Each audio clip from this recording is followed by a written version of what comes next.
Hello everyone, welcome to the first ever episode of the M8s videocast. I'm Jack Valentine and I'm joined by the one and only man with the glasses in the world, Duncan Chalmers.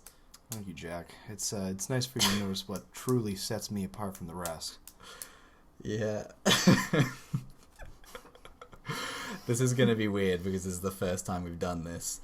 And so we're going to be pretty rough around the edges. But that's morons, really. Yeah. But that's kind of what we're going for. We want to have something that's a little rough cut, long form, unedited, and raw, you know. Kind of like... Just like me and Jack's mom. Yeah. What? We're going right in there with that. I was gonna say like West Coast rap, but so do you want to cut? All right, let's keep going. Yeah, I don't know. Introduce yourself more, I guess. Yeah, my name's Jack Valentine. I love games. I love writing about games, and so I wanted to start something with a good friend where we could both find an outlet to make sure that I do this more often on a more steady schedule. So true. Rather than just play games and say I'd like to write about them or do videos about them. So yeah, that's about me. I like games and I hate Pokemon, especially Pokemon Go. I'm gonna put that there right now, just so they know. I'm Duncan Chalmers, obviously. I'm playing Pokemon Go-ish to a point. As much as you can play an unfinished product. Oh god, I'm gonna get the flack too. I guess it's fun. It's better than walking and shoving my hand in my own face. I don't know. I didn't know where that was going. I had no idea either. I just didn't want to cross too many lines in the first episode, I guess. It's gonna get cruder, most likely. If you know anything about me. Which you don't yet, but that's cool. I too like video games, obviously, or else I wouldn't be here. And I would also like to write a lot more, because I did a little bit of journalism and hated it, so I'd much rather do it on my own level, even if that does mean proper... No, I'm just kidding, it's not going to be proper grammar. Whatever. Let's continue on. So something I wanted to cover in the first episode was kind of our aim and what we're going to do. So we're thinking that we're going to do one of these pretty much every week. There might be a day shy here or there, but typically it's probably going to go up the same every week. Typically, beginning of the week. We'll cover all sorts of shit. Like, we'll just come with a topic each. We have some stuff to talk about today. We'll cover what we've been playing, cover what's coming out in the following weeks, films we've seen, pretty much anything that comes to mind.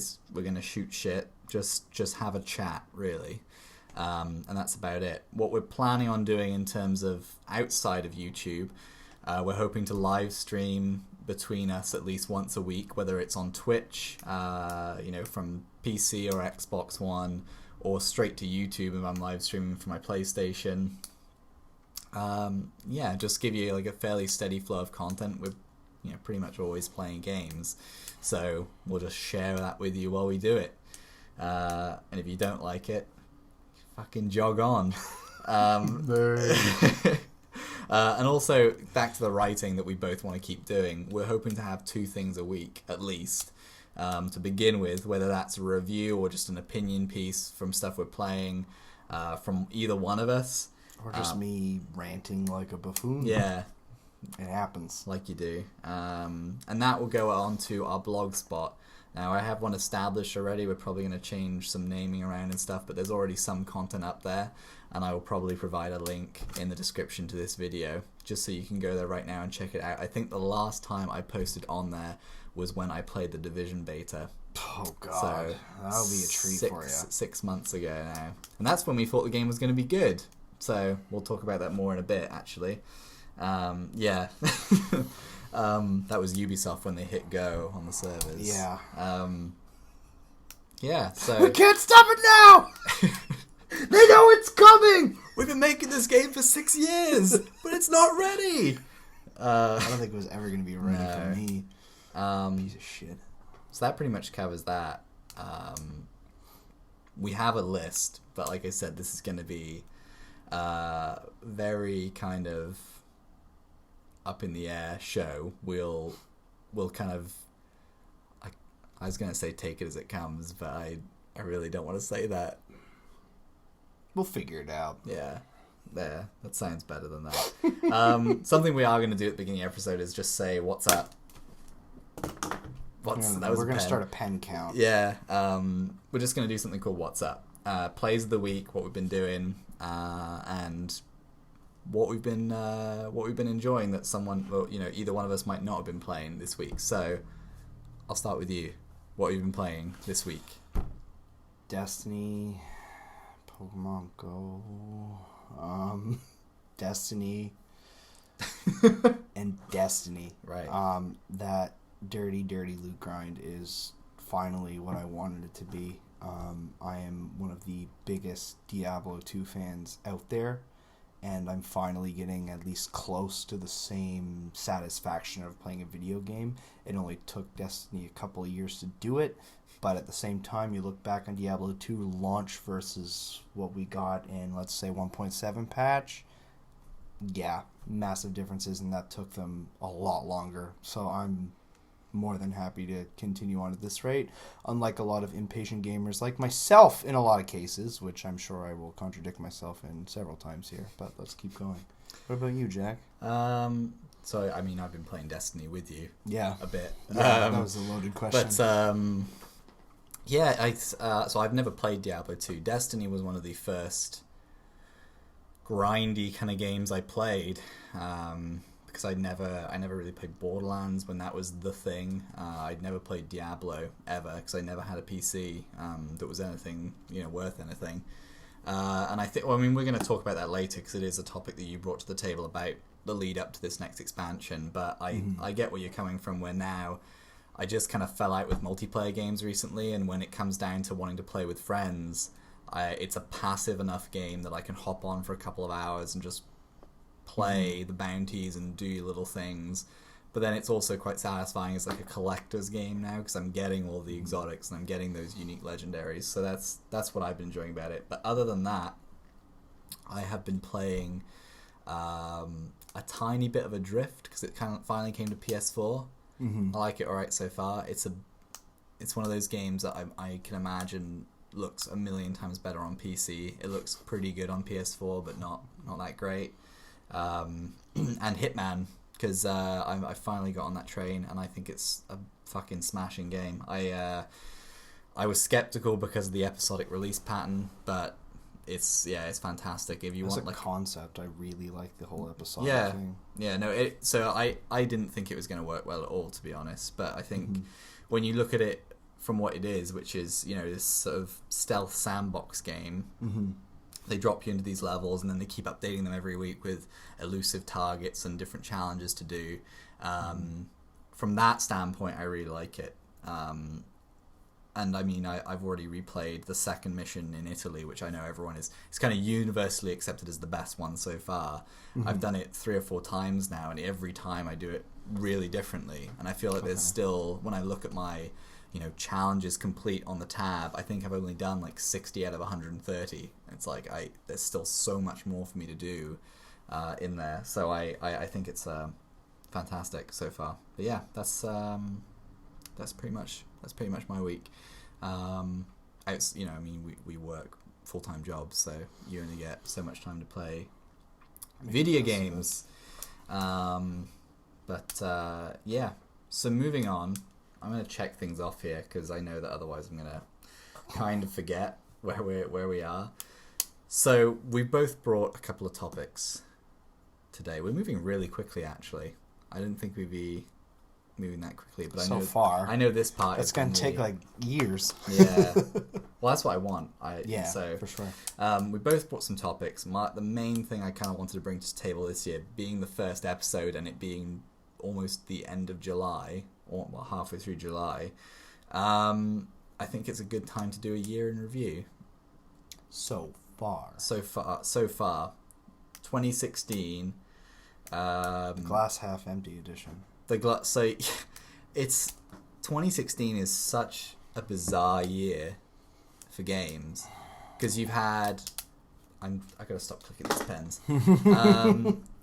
So you've got you've had probably arguably some of my favorite games in the last probably this generation. This is only 3 years in. That's a decent chunk of time. Some of the best games I've played so far. But Division, Quantum Break, all your favorites. Yeah, so those exactly, yeah. But then the flip side is some of the absolute shittest games I've ever played. Like Inside, right? Oh yeah, mate. Don't twist my words on this one, because they already hate me enough for disliking Pokemon Go. So I know you've played different stuff than me, and we've played some stuff the same. But I think about this year, and I mean immediately it's like, okay, Uncharted 4. Amazing. Inside, amazing.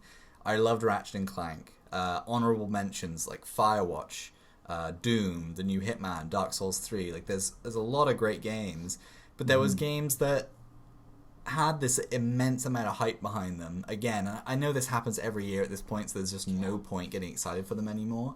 But let's break it down month by month. So January comes in, and we were talking about this before. We're like, what are you playing in January? Was the Division beta. So much. And we played the crap out of that, especially like the sort of PvE stuff, and then went into the Dark Zone a little bit and loved... Got our asses kicked. Yeah, we did. But I loved the concept of it, and that's what sold me on the game, because I really had no interest in it. Yeah, I believe I called the Division what will be the best game of 2016. I don't remember you saying that, but I'm sorry you did. I got more friends than just you. Oh, right. Like two more. Right. But I know people that we were playing with, friends I had, we all sat there and were like, man, this is what Destiny was supposed to be at launch. Yeah. This term gets thrown around so much that I'm guilty of it, but I'm sick of doing it because the beta seemed super promising. There's a lot of content, and that was the thing. I think that opposite to Destiny, the Division was so drawn out that by the end of it, I remember the person I was playing with the most, we were just like, we just have to finish this fucking thing. Like, I can't keep doing these missions are so boring. They're so repetitive. Yeah. And we just wanted to get to 30 so then we could go to Dark Zone and start grinding the high ends or the exotics or whatever you want to call them. And it just fell off. And I know that when I did try and go back to it with different friends after these free updates and after these patches, it just... it was broken. You probably will see at some point a cat jump up here. I'm Maybe just two. warning you right now. You never know. Yeah, they come out of the Warrens or out of the woodwork sometime. And I know you, for example, you didn't even reach max level in the game. No, I think I got to maybe 18. That's a spitball. I don't remember. And the person I was playing with the most as well was just like we were both so unenthused about it. And when we started, it was like, this is awesome. It was the person I was playing with. It was her first cover-based shooter ever. She's relatively new to shooters, and then on top of that, the first Tom Clancy style, like you're dead really quickly. You have to be really smart, and all that stuff. So there was like a lot of like wow moments in our group between like either new to the whole idea of it or like this great concept or like holy shit, this is hard, we need to try again. And I will admit that yes, the game can be quite difficult in a good way. Not anymore, I don't think, after everything stopped working. But that's very different. But no, and then just like one day we booted up the Xbox and like, what do you want to do? I'm like, well, I don't want to play the Division. I was like, well, how about we try Gears of War? It's basically the same things that you like about it, but in a good game. And then we plowed through the original trilogy and didn't look back. And I don't think I will look back. I'm just glad I didn't pay for the season pass for that. Like I did. And that's the first Ubisoft season pass I have bought ever. Because I hate season passes and I never buy them. I will say that using the game share on the Xbox One, it was cheaper for me to buy one copy of the Gold Edition and then have it split between the two accounts than it was for me to do 2 physical copies and 1 season pass. So that I don't really look back on in a negative way. But I still think like, well, shit, because I think the second expansion out now. I don't even know anymore. I just stopped clue. paying attention. They started pumping Underground at E3, and it was like, oh wow, I really like the idea of like repeatable dungeons with randomization, but I don't trust Division to do it well.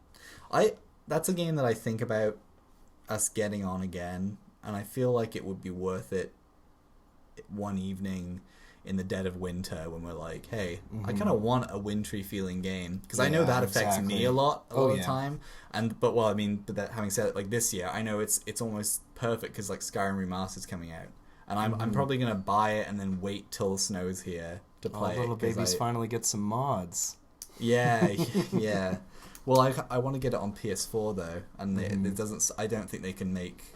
From what we've been hearing about Fallout 4, it doesn't sound like they know how to do it on PS4. I don't know how, but I'm not a game developer, so yeah. Considering the PS4 is supposed to be a more open platform. Anyway, we're already jumping around, and I said this was going to happen. That's fine. That's fine. But then January, like you had like Gone Home, Banner Saga finally came to consoles. I played a bit of Banner Saga. I really liked it. I know the second one's out now. Yeah. Gone Home's fantastic, but it's a 3-year-old game at this point. You could have played it ages ago if you had a PC that could, run a DVD. Yeah. Gone Home. Remind me that you play as like this little girl, right? You're at her grandparents' house. So you're like in your 20s. You play this girl who's come home. I think I have it, and I think I played it for like 2 hours and then stopped. So she's been in Europe for a year. And then her parents have moved while she's been away. Okay. So you come back, and the house is abandoned. And it's got this really weird, because it's a night in a storm type totally thing. Off. Yeah. I'm thinking of To the Moon. Never mind. I've no idea. So. Well, it vaguely fits into what I said. Okay, cool. But that's a fantastic game. And then February we had like Firewatch, which again I think is by far one of the best games of the year. Unravel too. That's a huge omission. I think they came out the same day, and they're fantastic. Unravel was superb. Things I miss out on. Well, sorry. Things I miss out on. My complete lack of a functioning PC at the moment and a PS4 really. Unravel's on Xbox.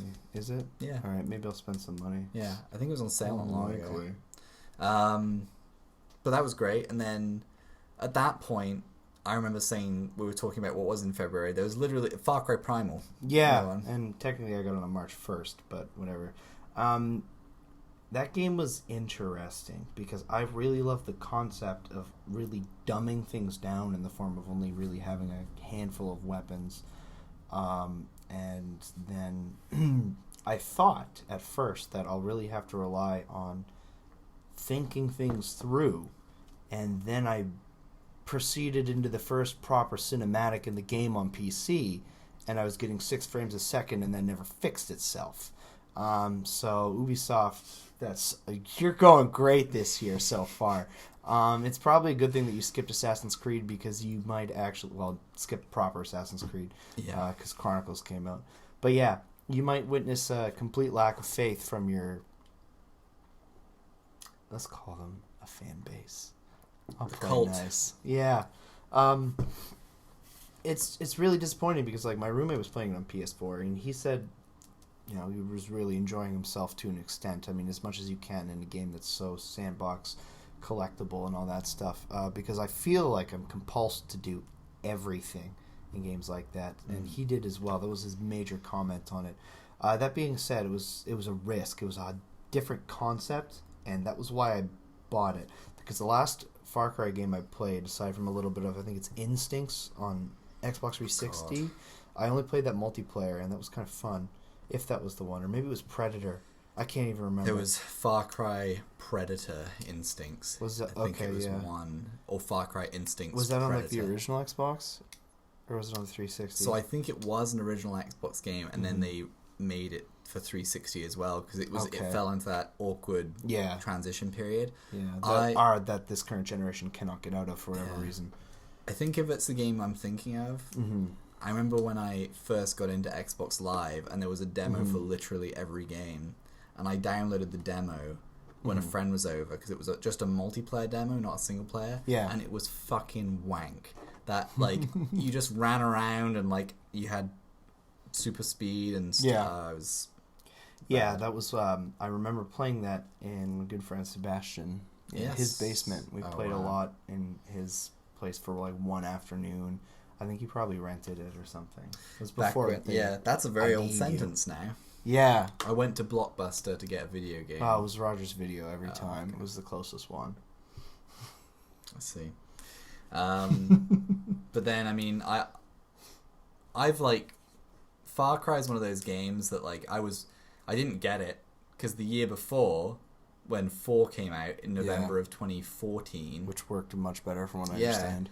I remember thinking, I got it when it came out because I really liked Far Cry 3. It was a fun game, but then in the summer sale that happened recently on PS4 and Xbox One, Far Cry 4 in summer of 2015 was like $18.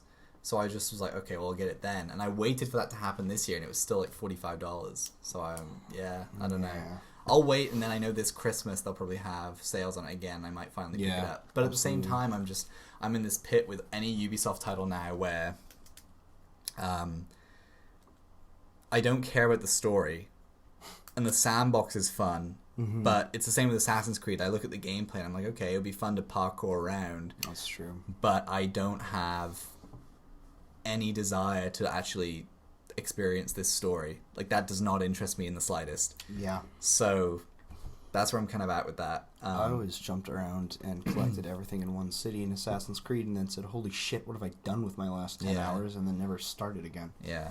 I still think Assassin's Creed 1 might be the best one. I really like Black Flag, but I just like the pirate ships. It was just enough uniqueness to it. Right. And I also played that more than the others, so that's probably why I'm saying that. Yeah. So that's February. March, something right at the beginning of March before... Oh, no, you're just saying March 1st was when Primal was for me. I'll bring up the list here. Because we were looking at this, trying to figure it out. Wrong way. Because that was... Ye Old Division official. Hitman Episode 1. So, yeah, Division launched then. I remember... So, that's what... So, yeah... This year, because I was playing new stuff, but I remember I went back and played Sunset Overdrive. Yeah. And I got pretty much... I think I'm missing 2, but I got every single achievement in the game and all the DLC, because I just... fell off the map for a while. We couldn't even hear from you when you were playing through Sunset.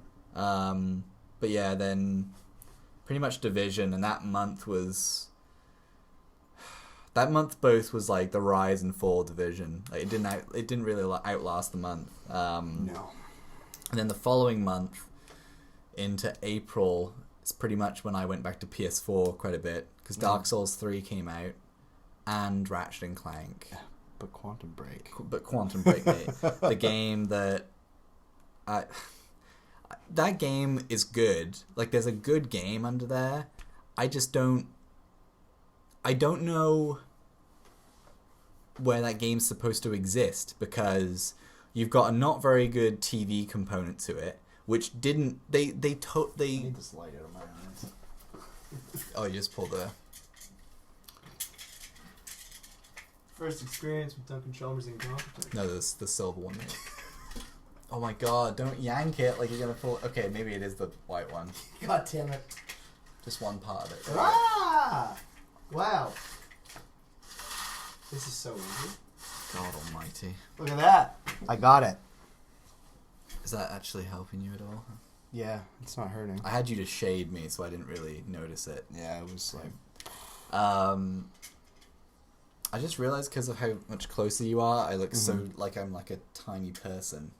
But you are kind of tiny. I am, but I'm taller than you, mate. Yeah, I meant like width, but I also have a few more pounds than I should, so it's okay. All right. Don't use me as a judgment.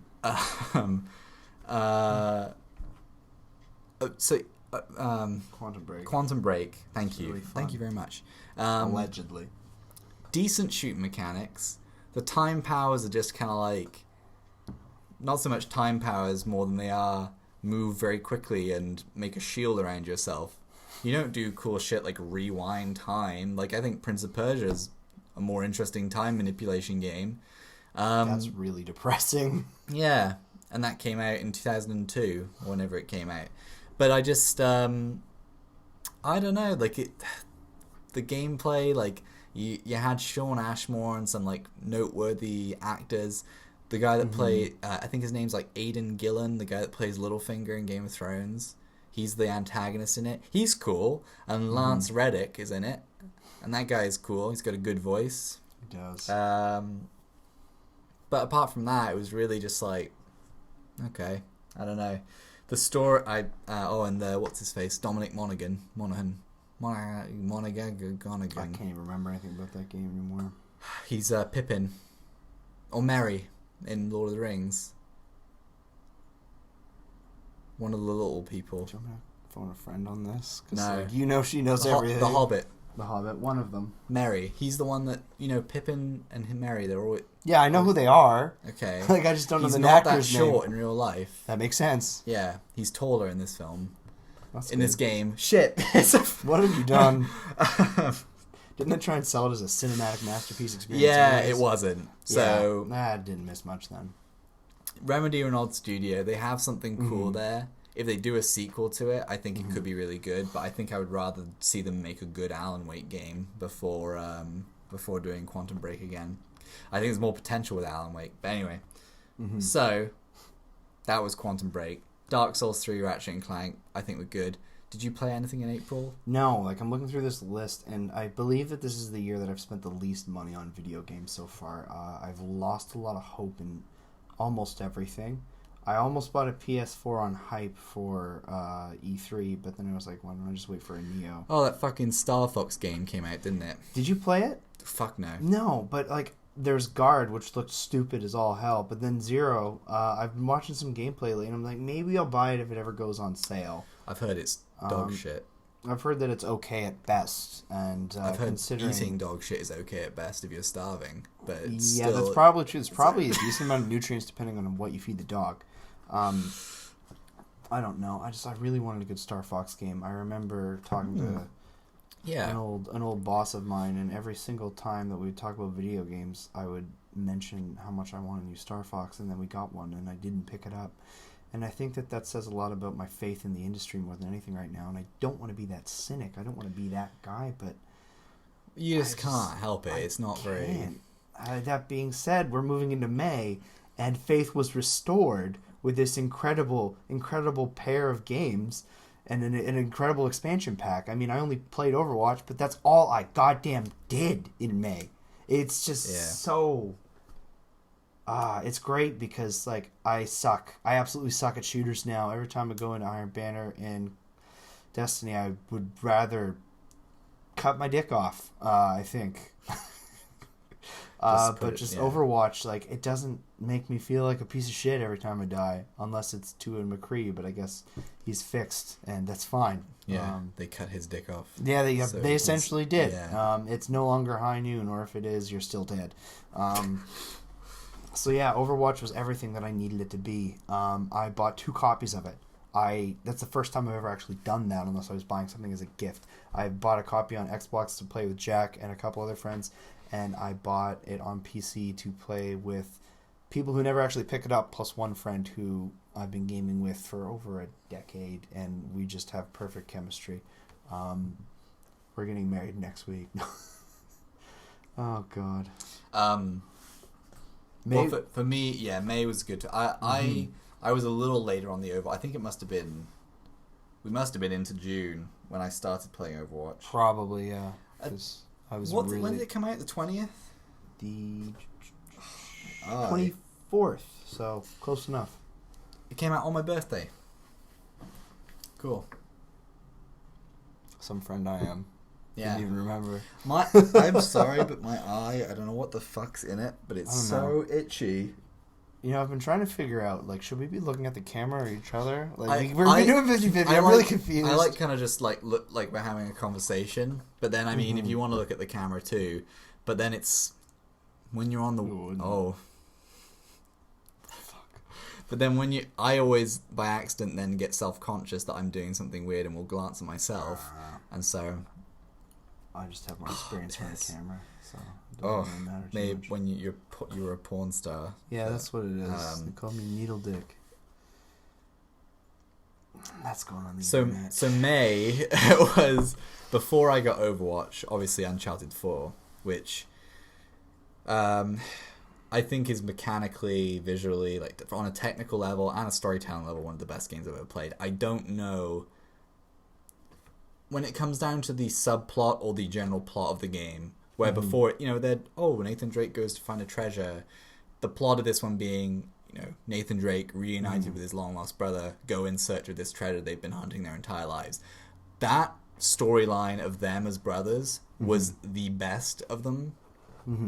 But I think the personal story of Nathan Drake's journey in the third game, which I think still is my favorite game, and how he kind of becomes a man, it's like a coming of age story, is still my favorite.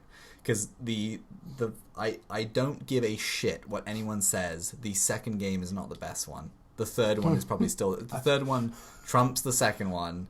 The fourth one, I think they're on par, 3 and 4, for different reasons. I've heard a lot about 2 and 3 and how it's everyone in the world is wrong, basically. Not everyone. If people agree with me, they're right. Number 2 is a good game, but it's so much just another Uncharted game, but it's bigger and better. But Uncharted 3 actually tells such a good story that the other one doesn't really do, in my opinion. But I've got a lot of bullet points on it, but we're not talking about Uncharted 3, so I'm not going to rant on it. We'll save that for another day. I might write about that. Slow week. Yeah, I'll write about that sometime. Because I was going to do that before Uncharted 4 came out, and then I just kind of got sidetracked. But Uncharted 4 was fantastic. I did it in a single sitting because there were already spoilers floating around online, and I didn't want to do that. And then 3 days after that, Doom came out, which I thought was a good game.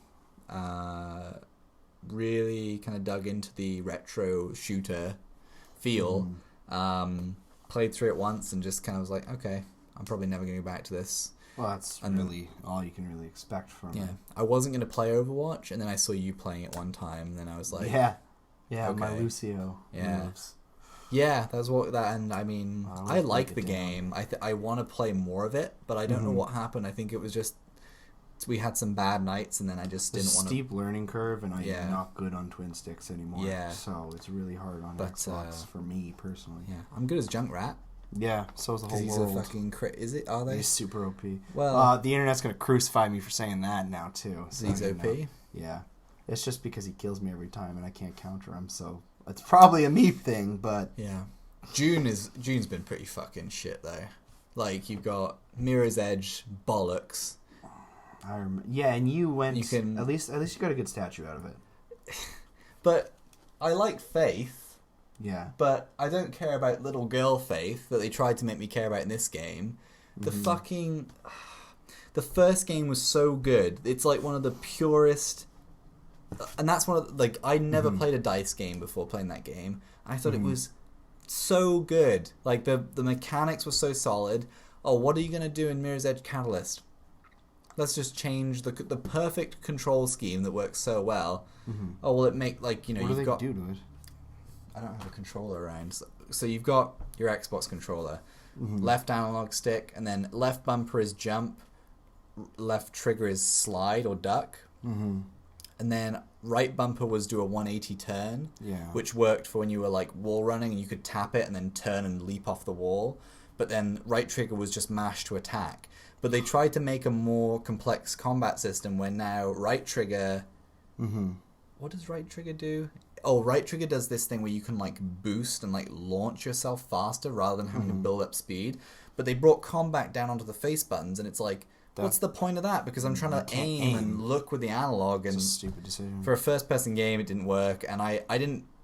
I loved the idea in my head when they announced it of an open world Mirror's Edge, but it's one of those games that the more I thought about it, it's I really hope this isn't a game that suffers because of its open world, and it was, because the open world was boring, and it just was really restrictive. It wasn't an open world, there were just a collection of roofs you kind of could hop to, and then you're well, there's these huge gaps where highways are, and I can't get to the other side unless I go and climb all around. That's greasy.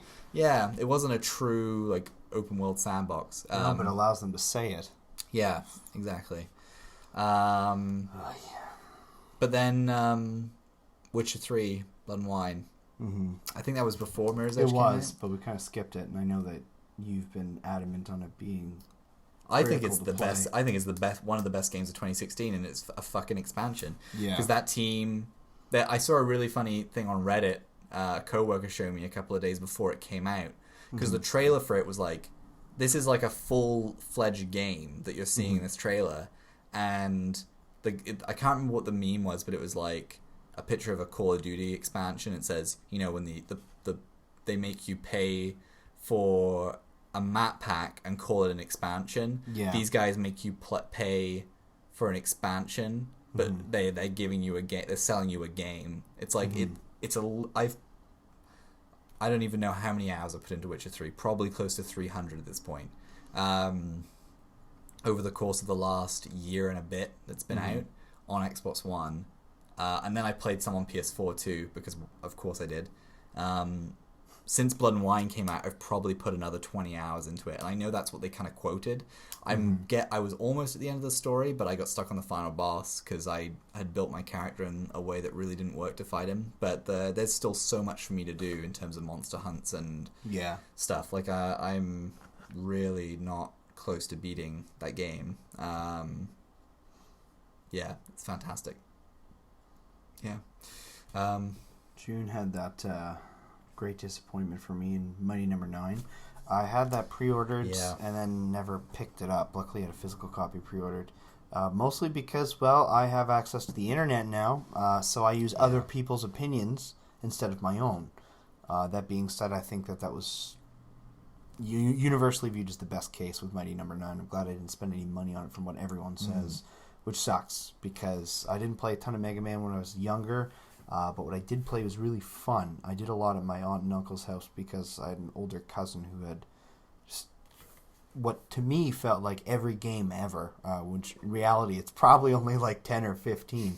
But no, Mega Man was a ton of fun. Yeah. The Mighty Number 9, I think, fits really comfortably into the list of games whose the game's story, or I should say the story of the game's development, is so much more interesting than just the actual game, the final product. Because that game, I remember when they kickstarted it and seeing the concept art and the concept footage, and it looked stunning. The graphics were so good, and they really fucked the pooch on that one, I think, because I know there was like development troubles, and then they kickstarted this game, and then it gets a publisher, which I mean, if they had a publisher lined up to begin with, they shouldn't have needed a Kickstarter, and there's a lot of stuff there that I'm sure we'll never actually have clarification to, but I mean that's the thing now, right? Like, I think that's a game that was made for a generation of players who are used to having to wait until 3 weeks after the game came out to get that issue of Nintendo Power or whatever magazine to get the review. And now you go online 2 days or the day, depending on, which publisher it is, because they're all real slimy for having the embargoes. Unless it's a company like, if it's a Naughty Dog game and they literally release the embargo 2 weeks before the game comes out because they have confidence in their game or their product. But in this, I think it was a day or so before, and it was like, 5s and 4, like sort of real tepid reviews around the board. I think it sits at like a 50-something on Metacritic now, 56 maybe.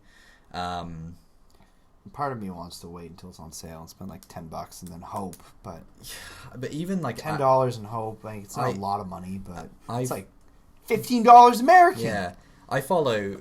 Obviously, we all follow like journalists that we like quite closely, but I think it was, I like one journalist in particular that I'm very fond of is Colin Moriarty at Kind of Funny Games, now formerly IGN, and he was beating the drum on this game for so long because he's such a big Keiji Inafune fan, and even he said he's given up, like he just stopped playing it, right? And that, to me, when I hear that from someone who is such a big fan of it, I'm like, okay, that means that I'm probably, any hope I could have had of liking this game, someone who didn't grow up with these Mega Man games, loving that pedigree of games, I'm never gonna like this game. No, you probably if the one thing it was supposed to appeal to was that player base, Yeah. And now we're before the last thing in June was Inside.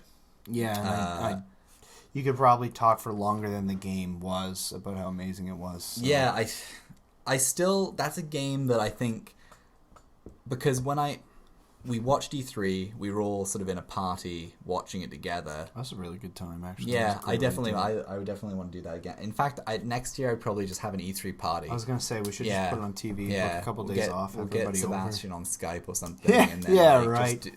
I'd love to, but he probably won't. No.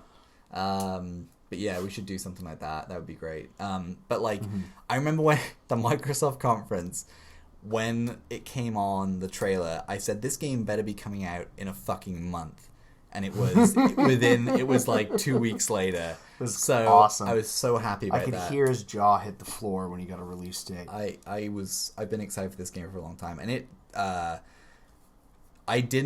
was away for work the day it came out. And so I didn't get to play it till the following day. But I had it preloaded on the Xbox, got home. And for some reason, I don't know what else I was playing, but I think I watched a movie or something. And I just didn't play. I played like an hour of it, and I was like, okay, this is great. Okay, I really like this.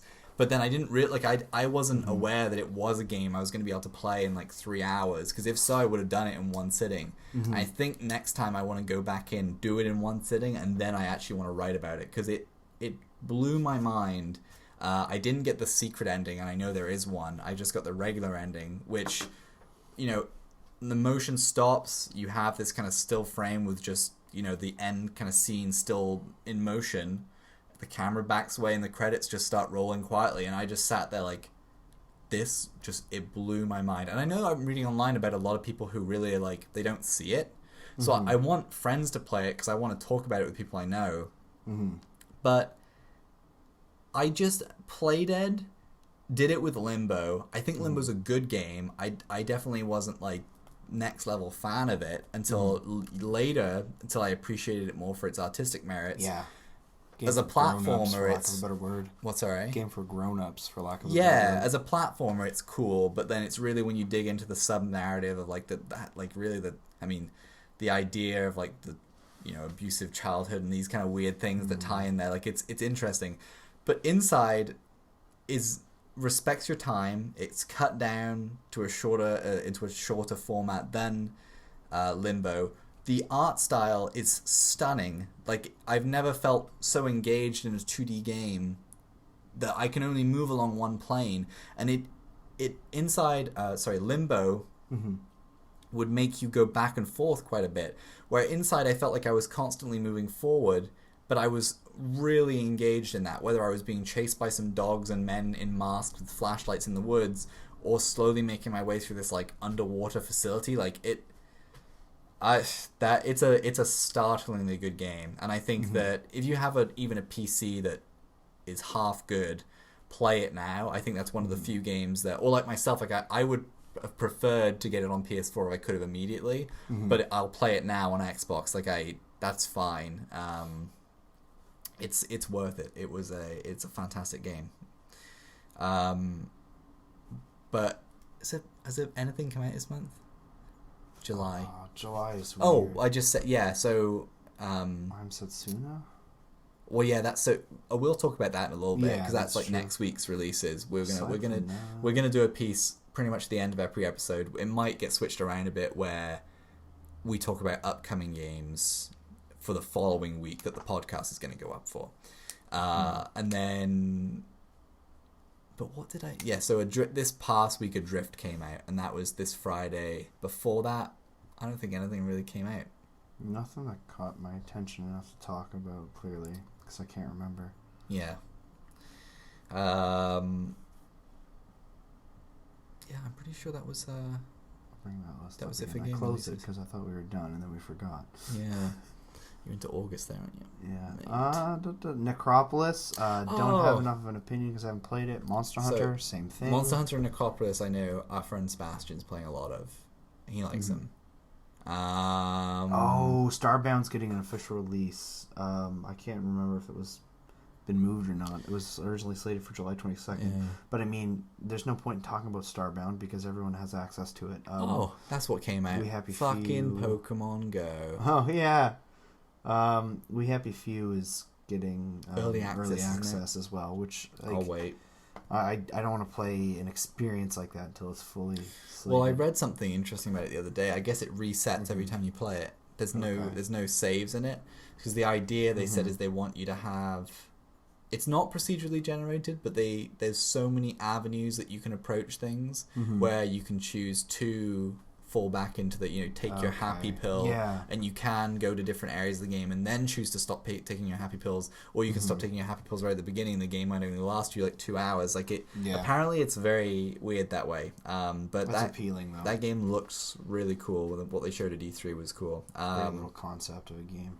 So I'm definitely pumped to pick that up, but I will wait for a finished product. Which I assume will get here this year. Early access, I mean, I don't know why they're doing it on... It's weird. It's Microsoft's wanted to because they want to be one and the same. Obviously with crossplay and cross-buy, which to me is fantastic. It's I've got friends who only have PCs, and friends who only have Xboxes. So if I can get everybody together and have a good time, and that's all that I want. Because at the end of the day, for me, gaming is more about social interaction than single-player stories. At the moment, give me a couple of good stories and I'll change my mind. But that's fine. Yeah, I'm trying to get into the frame of it. Let's get over it. Let's get it over with. That's how you say that. Pokemon Go. That says it all right there. That being said, I'm having fun with it because I've been having trouble hanging out with one of my friends. Just we aren't able to hook up, get times. It hasn't worked out. Pokemon Go has made it work out. We've hung out. We've gone for walks 2 days in a row. That sounds super lame when you're talking about video games, but like I said, social aspect. Getting out there, doing something, seeing people that I haven't seen in a while. When I was down at, I guess it's called Officer Square here in Fredericton, that is the busy hotspot, I saw a handful of people that I recognized. I didn't talk to them because didn't want to, but I had the option there. That being said, the game is kind of dumb. I'm still going to poke around with it, but there's not a real point unless you're a completionist. Well, that's just it, right? My thing on it is I get it from the collector's aspect. Absolutely. And I got into a conversation with someone where I said, okay, cultural phenomenon, sure. It's doing, from a marketing and business perspective, they have done everything right in order to get this into everybody's hands. This makes so much sense on a platform level. Is it a game worth any kind of merit? No.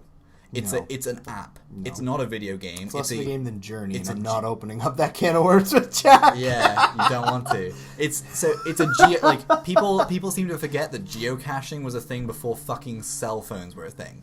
This is a geocaching app. I get it that, there's such a big rigmarole of arguments that people go through where it's it's a geocaching app. Okay, but it's got Pokemon. It lets me do this. Okay, but there's no player interaction. There's no real player interaction. I get the point I get the point of stopping and interacting with people. The few times that I've seen big groups of people going around, it's been like this though. Yeah, absolutely. There's no way around that. And that, to me, even if you're talking with someone who's next to you, is as significant as me meeting someone on Destiny LFG, running away with them saying, oh, we got along really well. I'll add you and we'll do this again. Never. And I never speak to them again. They're on my friends list, but I'm never going to speak to them again. And like I said, I get it. And we actually said about it last night. If they had made this game, I know they're adding battling in the future, but where I'm standing from, if they'd have just made a game that was literally Hearthstone on mobile with Pokemon, you could go somewhere public like this, and its own. You can play online, for example, but then you can do LAN parties, so you can sit four people down at a table, and then it's literally steady on, mate. It's literally okay. You have 3D renderings of the cards you can look at, and you're playing with them on your phone. That I could get behind, but I just. That'd actually be really cool, the augmented reality that Nintendo started with the 3DS. Yeah, I understand this whole, it's getting people up and out. Yeah, it's just proof that if you put a fucking Pokemon logo on it, you can make people do whatever you want. This is It's brainwashing. And if you need this, if this is what gets you up and out and you're not someone that likes to be active, power to you. I don't want to stop you having fun with this thing, but I mean, this is coming from someone who doesn't need... I like going out for walks. I have a smartwatch that tells me I'm doing a good job when I'm walking, when I walk for a long time. Does it say that? Yeah, it says keep it up. You don't want to know what else it tells me when I'm doing other things. Keep it up. That's exactly the same. Yeah. But that's it, right? Like is just, that's icing on a cake. Like I like going for a walk because I like taking pictures and stuff. If you want to go out and have a walk and catch Pokemon, do it. I'm not going to stop you. I'm not going to take part in it. And I've been saying to a lot of people, I have no idea how it would work. If they made a Zelda Go, like I said, I have no fucking clue how it would work. But I would play that. You just collect rupees and you buy items and then you go into dungeons. Designated dungeon zones! That would be... you have to use your phone to see go around, rocks, maybe goggles, anything. That would be really cool. You go around and there's grass. Like in the augmented phone, you see grass and you have to cut and get items. And then like pick like if you want your bow, and then there's some way to do it. You go around and there's like you feel the vibration wicked. on the phone. You drop a bomb if you've got bombs, and it opens up a hole that you go down. That would be cool. Actually, there we go. You can have that. You can Nintendo. have it. That's a freebie. Please. We'll come up with other great ideas. And I'll stop bashing Pokemon Go if you give me Zelda Go. Not really. No. But so that's that. From something Nintendo has done really well to something that Nintendo did okay at best. Yeah. This mini NES. I'm referring to it as Nintendo's newest 7 out of 10 because it is a great idea that they managed to completely fumble. Usually they wait a couple days to drop the bad news on us. But no, it was just a couple hours. I saw this NES and I was like, amazing. Comes with 60 games. 30, yeah, $60, yeah. $2 a game, not 50 cents each. I'm bad at math. 30 games, right off the bat, one controller, but you can use like a classic controller or classic controller pro or whatever they call it for the second one, or you can pick up a second controller. Awesome idea. Works on HDMI, so you don't have to worry about finding a TV that you can hook up because those are actually getting quite scarce. You don't have to worry about switching cartridges. You don't have to worry about the old consoles not working anymore, which is happening more and more because, well, isn't good for it. Plain and simple. We learned that the hard way, I guess, but now we're going to this digital era where it doesn't matter anymore. If you blow on that, fuck off. Anyway, why on earth did they think it was a good idea to not let me give them more money after it is released? I'm shaking the table. I'm so goddamn mad. I don't understand. Nintendo is allergic to money. They have completely failed. I'm still going to give them money for this because it's so convenient and it's a great idea. And I want one with the Super Nintendo. And then eventually I want one on the N64. Then a GameCube one, especially because I really didn't play enough on GameCube. But I do not understand why they don't want my money. They don't even have to put a hard drive in it. Let me get an SD card. Let me do it myself. Let me give you more money for more titles. 30 isn't enough. Where is Gauntlet? Where's Gauntlet 2? You can skip Gauntlet. Gauntlet 2 is where it's at. But, like, there's just so much... Why can't Nintendo do it right? Why am I so passionate about this? I don't understand how that company is continuing to just fail and fail and fail, which is stupid because, like, they have so much to work with. I'm so impressed with a lot of decisions that they make to an extent. I still love this idea of this mini NES. Like I said, I'm going to buy one, absolutely. I might not pre-order it. I might wait until it's convenient for me, but, like, that's so much better if I want to do retro game nights than just, like, hoping that this cartridge works and stuff like that, because I've been there. That's a pain in the ass. To have everybody pumped up to play, like, Excite Bike or whatever, and then just like, oh, it's not working. Or the Game Genie. I'd pay $5 more just to have access to Game Genie on this stuff. I don't know if that's been addressed or not and I missed it, but, like, ideas! I'm giving them to you. Do it. So I asked you this earlier, but they haven't clarified if it actually plays real NES games, do you? I don't think so. I haven't looked into that. That would alter a lot of my opinion, but not all of it. Not enough of it. I shouldn't say a lot. It would alter a little.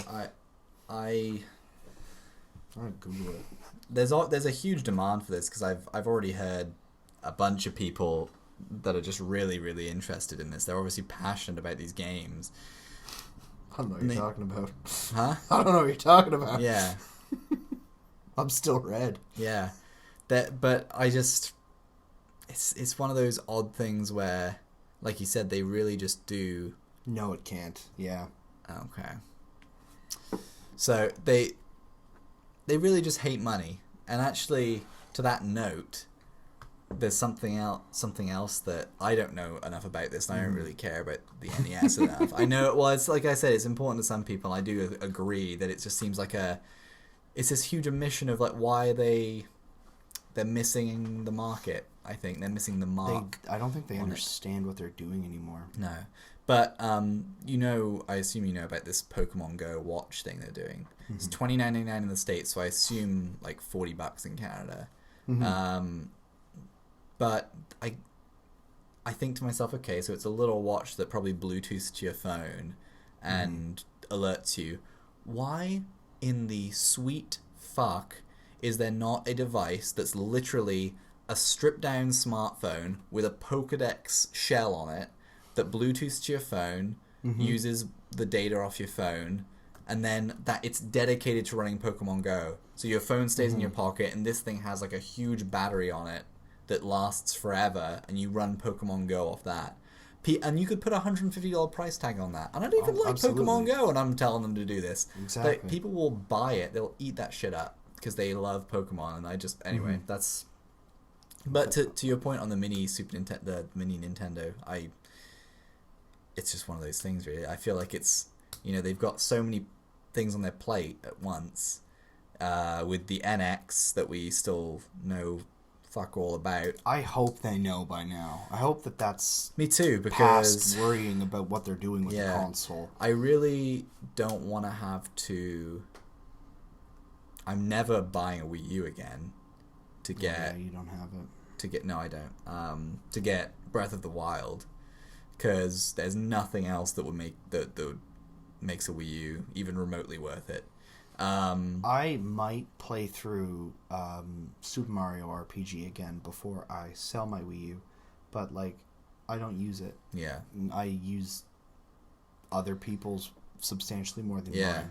And I can imagine that because it's just a Nintendo thing. I can imagine that the NX is going to be backwards compatible with Wii U stuff, unless it's a completely different architecture, which would very much surprise me. But I mean, if they come out and say, NX.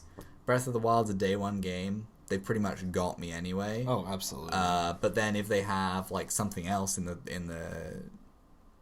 can too, you've got maybe a Mario Galaxy 3 style game or an actual Metroid game, and I said Metroid Prime. I'm ready for another Metroid Prime. Yeah, he's salivating, he's dripping on the table. I could, but I don't want to clean it up. No, I'm not gonna. Yeah, I don't want to clean it up. So yeah, but that Nintendo are just a bizarre company. I know I've had conversations with people before where I've said, why, if you're going to give us this new console, there was rumors for a while it was going to have an Android-based operating system. Yeah. So I said, okay, well, if it's going to use Android, maybe it'll use Google, in which case maybe you'll have Android achievements. And then I started thinking, oh my god, what if they implement achievements or trophy style things for all of their retro games?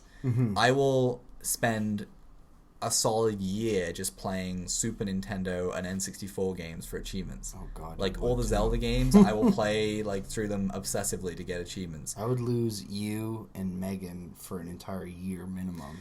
Well, if they actually double down on a console that works like a console should and not just like a toy, which is what they seem to be stuck in after the Wii, then make a games console. Don't make a toy anymore. And it's just I don't know. These consoles have to be more than that. I don't really use them for more than that, but it's just they have to be more than something that I can just play one game every 2 months or one game every 3 months that might be worth a damn. Yeah. You know, this year, what has Nintendo done on the Wii U? Like, Star Fox was shit, apparently. Twilight Princess They HD. stood in the corner and cried. Yeah. Like, The there's... NX isn't ready yet. Why are we... What are we going to do? I don't know, guys. Let's release a console again, but only do it half right.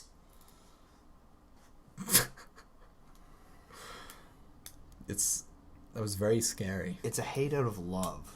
It really is. Yeah. I want to play Castlevania. I want to play Simon's Quest. God. I want to play 3 Super Mario Bros. Games again. I want to play Zelda. Yeah. I want to be able to do that with convenience. And I have friends who are like, why don't you just emulate it? Because emulators suck. I've done it before. I don't want to do it again. The only good emulator I've ever used was ZSNES. I don't know why I did that wink. I thought I was being clever in product placement, but... Anyway, yeah, the only successful one I've used was ZSNES, and even still, I couldn't do some things in Super Mario RPG, like one of the where you have to race. It wouldn't work properly. The controls weren't good enough for it, so I couldn't actually complete it, and then I got stuck. So you tell me how good emulators are. Yeah, but yeah, I don't know, Nintendo. Peculiar company. I'm interested to see how that pans out. Have they confirmed a release date for that NES? No, but I'm gonna book it in late November because it's just before Christmas and they'll run out of stock just in time, like they always do.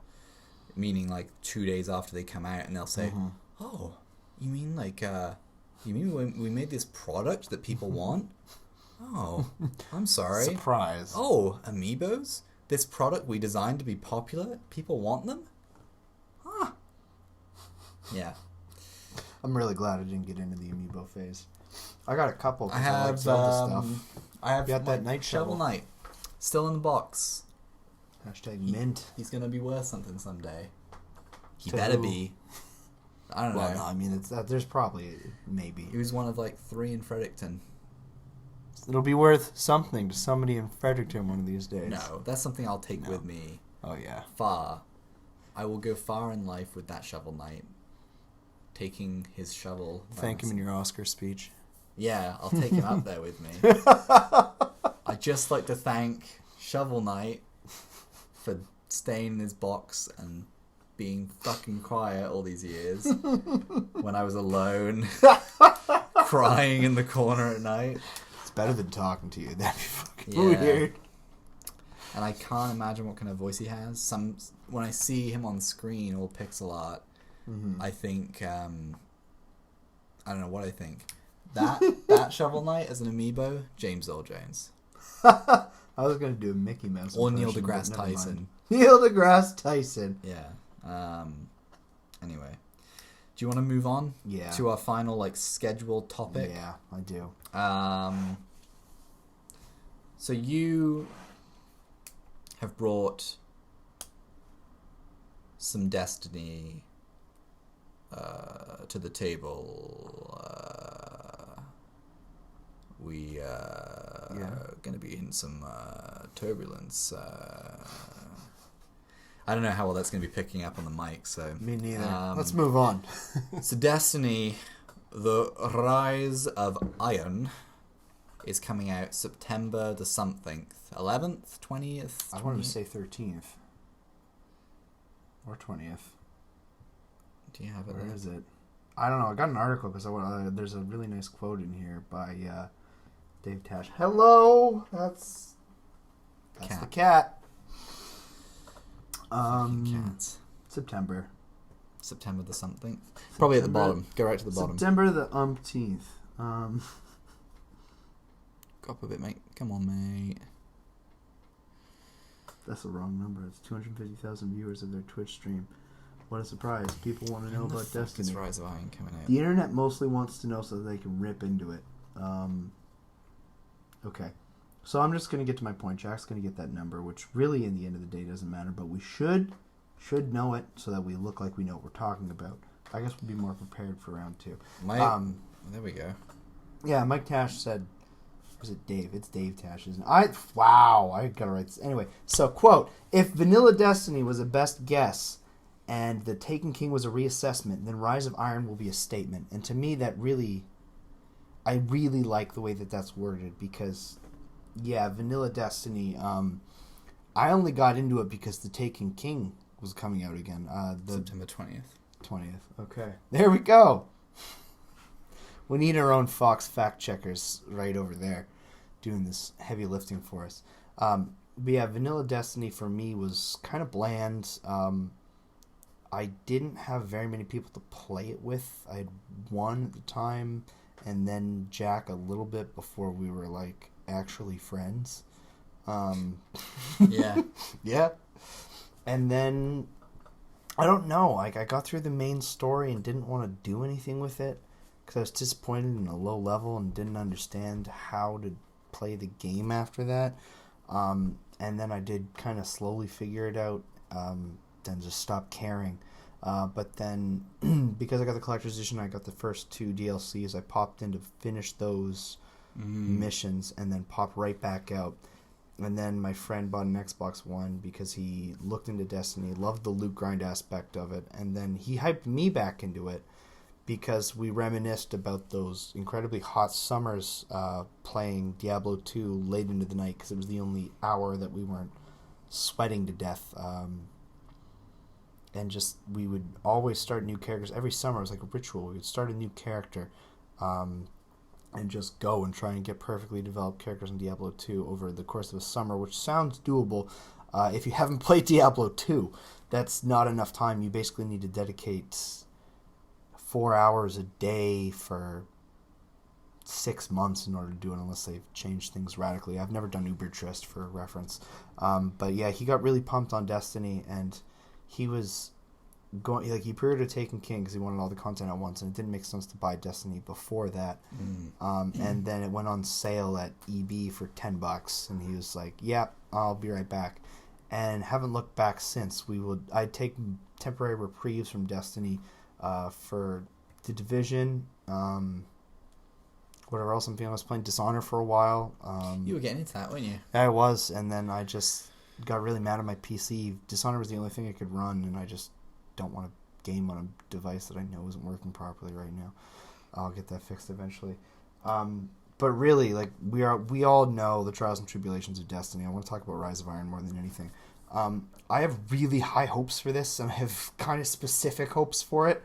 The biggest one is, like, the most important thing for me is relevance to all prior equipment and missions and everything like that. Yeah. Before the game came out, they told us that we could get a gun early and bring it to endgame. We can't do that. We can only infuse year 2 and forward. We can finally do, instead of 0.8, a full light level jump when you infuse things, which is great. At first, before I played it, I was like, this is stupid. Why would I want to do that? It'll be too easy. It's not. I just did a full week, and I still haven't gotten my light level up a full 10 points yet. I'm just on the cusp. Hopefully tonight after a prison run it'll be good. I really just want them to let me infuse everything into anything. So, like, I've got somebody in our party who just, like, swears by Vision of Confluence. I want him to be able to bring that up into, like, 320 and higher and all that stuff.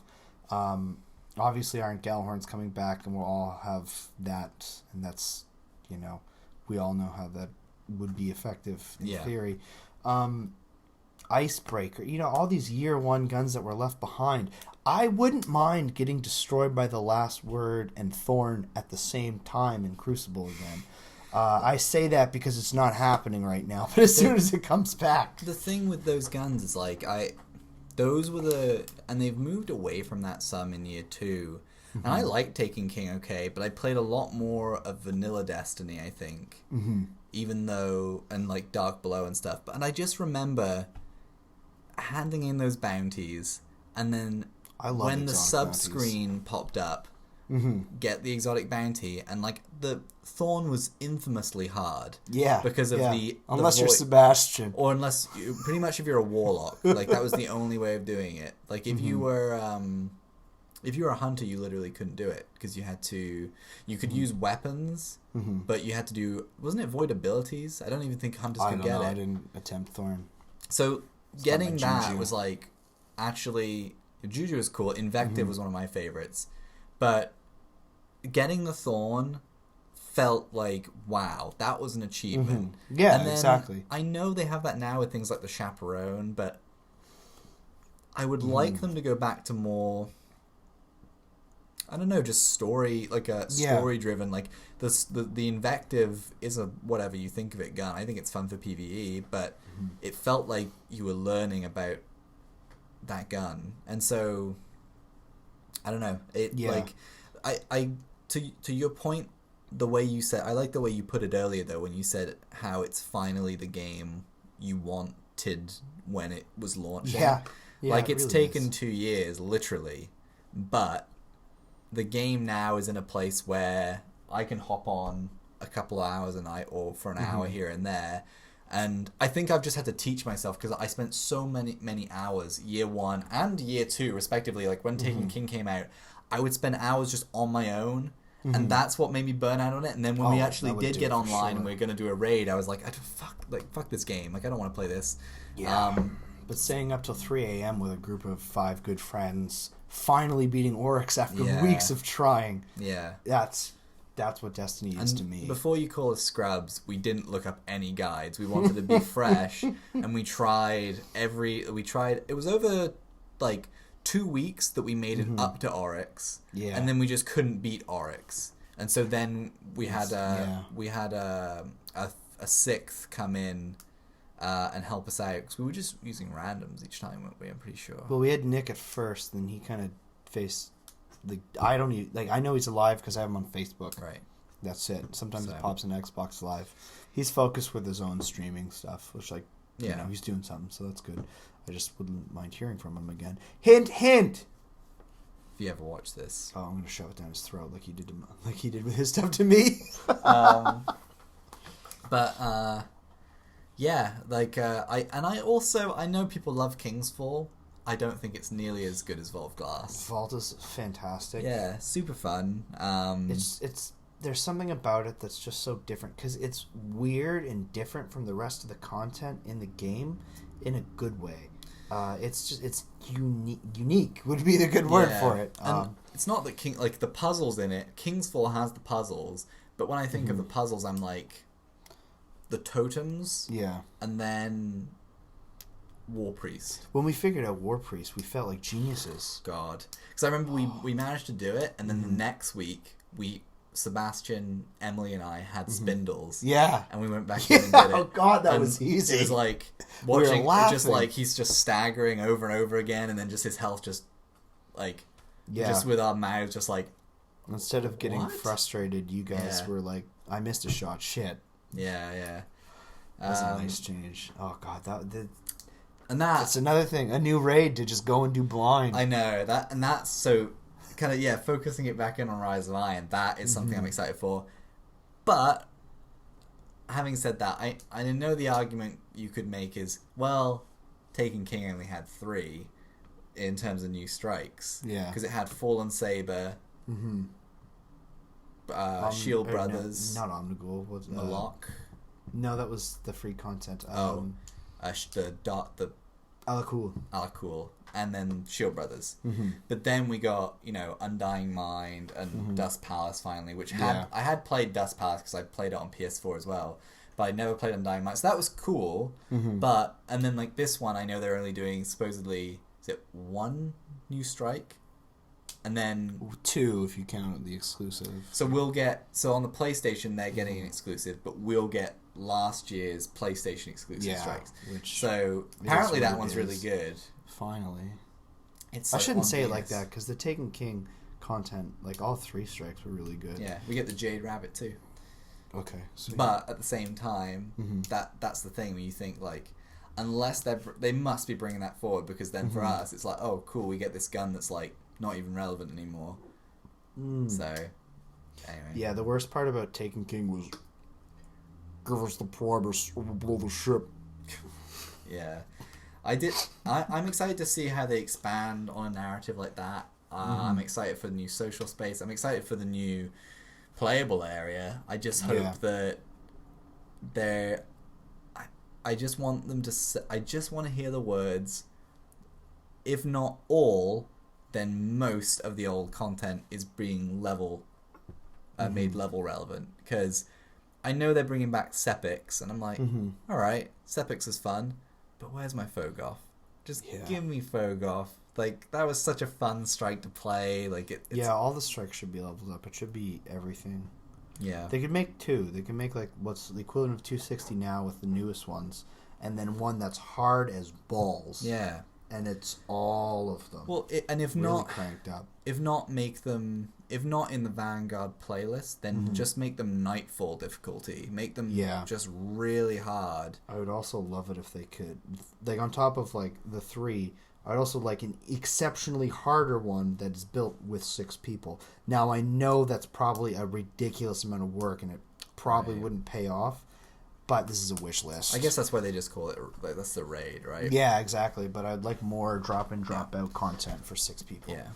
I really hope that this raid, obviously you don't know anything about it. I assume that one little quick shot you see of the 6 people running across the top of the wall in the trailer is the raid. That was cool. But it's, and I mean, I'm sure it'll be fun, but it's one of those games that when I look at the full lineup, and I know in the coming weeks we'll probably talk about our most anticipated, we'll make it a topic probably next week or the week after, like what games we're actually really pumped for.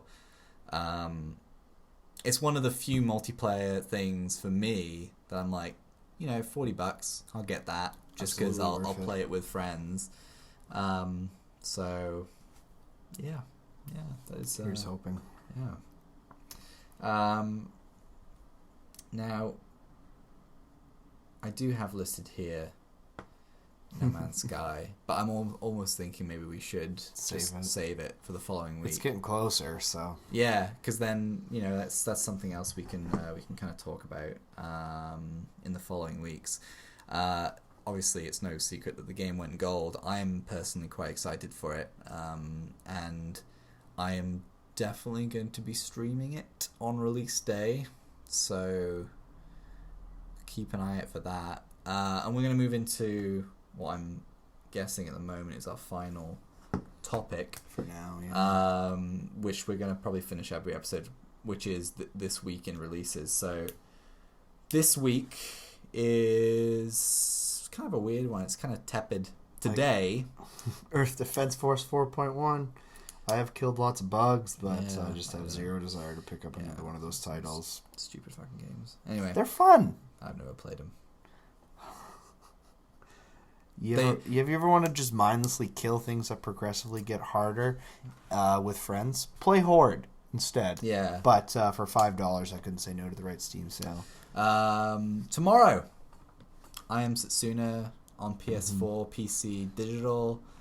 Neverwinter is finally on PS4. It's fun if you want an MMO. What's cool about Neverwinter and also Star Trek Online, which eventually are going to come to consoles, the player created dungeons. Really great idea. I've played Star Trek Online quite a bit, and as a huge Trek fan, I still call myself a Trekkie, even though apparently I'm not supposed to. There's some really good stuff in there for like the diehard fans. I don't know how much of a D&D fan you may or may not be, but something to keep in mind. I don't even know what 10 Second Ninja is. 10 Second Ninja X, PC, PS4, Vita, Clash of the Seven Godsends, Redux, Not, Lifeless Planet Premiere Edition, which I know is out on PC already, and I hear is just absolute bollocks. Moonhunters. Moonhunters has been pitched as Diablo meets Zelda for PS4. Orc Slayer, Sword Coast Legends, which is like I believe it's an asymmetrical 4v1. It's a asymmetrical 4v1 sort of Dungeons and Dragons thing where one player plays the DM, and that's a cool idea. Yeah, I've heard it's not very good though, from people I like. Then this Wednesday, thank God, Duncan, Ninja Pizza Girl. Sounds like I've actually looked up this game right now because I've never heard of it, and I feel like I need to. Ninja Pizza already Girl on Steam, isn't it? Yeah, Ninja Pizza Girl is a serious game about bullying, emotional resilience, and pizza delivering ninjas. It's a fast, flow-based game about Gemma, a 16-year-old girl trying to keep her dreams alive in the face of the most merciless enemies known to any other teenage girl. any teenage girl, other teenagers. Apparently it's got really positive reviews, so maybe I should... Shut your goddamn mouth. Yeah, maybe it's that good. being said, it does have a nice little amount of cringe with ninjas! Oh boy! Fuck. Yeah.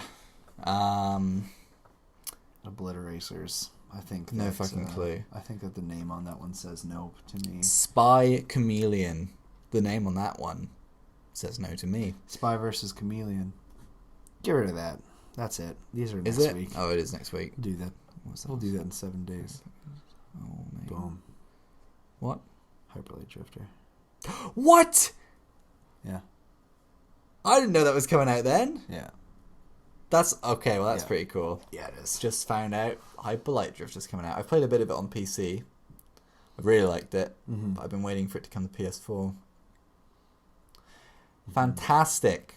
I'm excited for that game, Duncan. I just want it to be September because I'm going to buy a ton of AAA titles and at the very least have fun. Yeah. Well, we'll talk pick more. Up Inside too. Yeah, you should play Inside. I won't do that to your phone. I'll leave your phone. I don't care. I think we'll wrap that up. Yeah. And we'll put a ribbon on it. And we'll ship it out to the world of YouTube, and wait for whatever nonsense. Oh shit! You know what we didn't talk about? What? Fucking Ghostbusters. Yeah. Whoops. Bonus round. Bonus round. We need to do that at the very end, except every time I do this, put a sound effect over it. Yeah, so bonus round. That's too much work. Ghostbusters. We went to see it. I thought it was great. Really, really good. Yeah. I went in with no opinion because I didn't give a shit about the controversy. I thought anybody who got involved in that was stupid. No, that's not fair to say because people defending a film is you haven't watched it, you shouldn't judge it until you do. That's a fair point. Everything else was, how do you say it? Bollocks? It was bollocks, mate. It was bollocks, fucking mate. a bowl of boiled piss, Duncan. Sounds disgusting. That movie was super funny though. That's like an old wives' remedy in England. If you have a cold, you boil a bowl of piss and you put a tea towel over your head and just sit with the fumes. I thought you were gonna say drink it. No. Like that's only slightly better. No, can you imagine? Oh. Well, thank you. Back in Arthurian times when boys lived in chimneys and witches flew around on Now broomsticks. when people are in chimneys, it's an accident and a tragedy. Yeah. No, I laughed a lot. I will say something that I know a lot of people are writing about this, and I think it's good because movies in the whole real D 3D thing get tossed around a lot. I feel like this was a good 3D experience in the theater because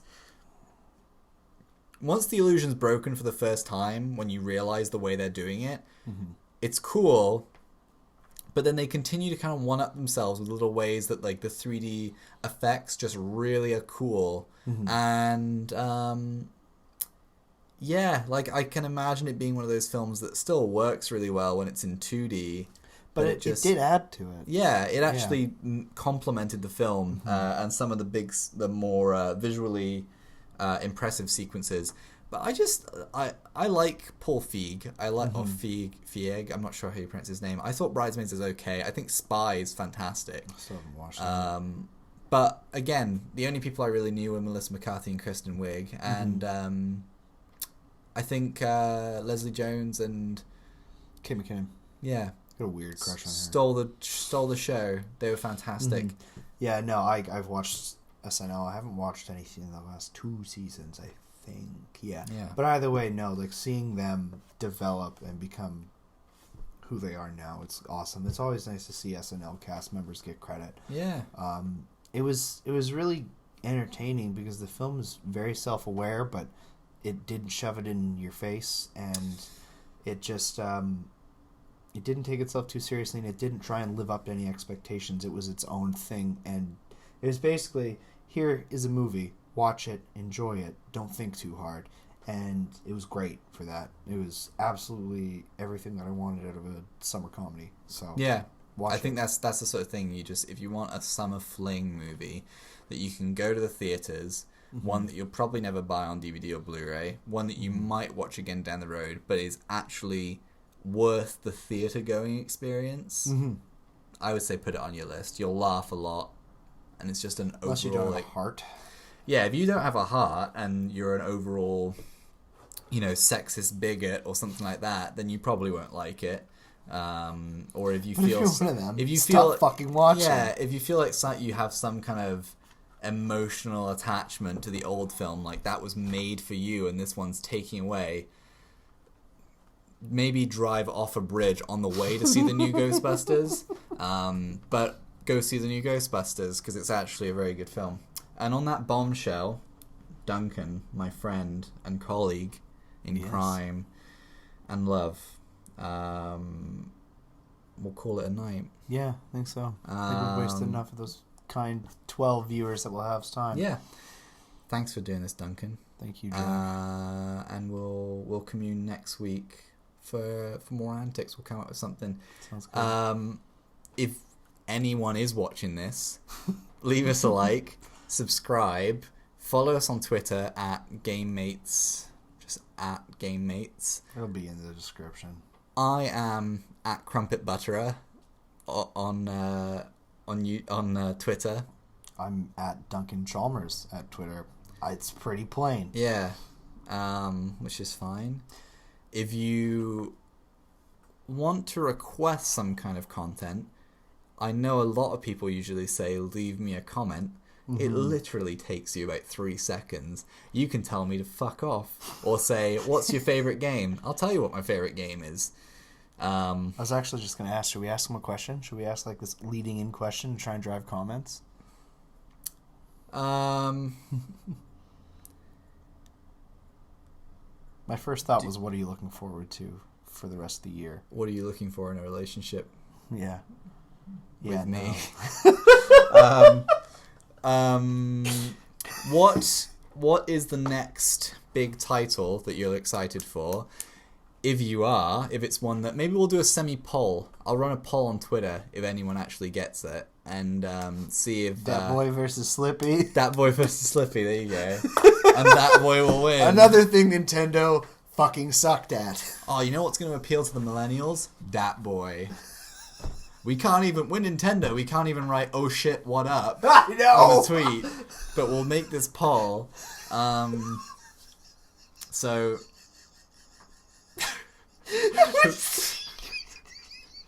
I've never seen a company fail so hard and not care. Which is for the best because it's Twitter. But like, man, Slippy lost hard. Yeah, Slippy lost pretty hard to that. Like, Slippy was probably like, "Oh shit, what up?" Oh shit, what is up with me? You hating on the Slip? Fox, get this guy off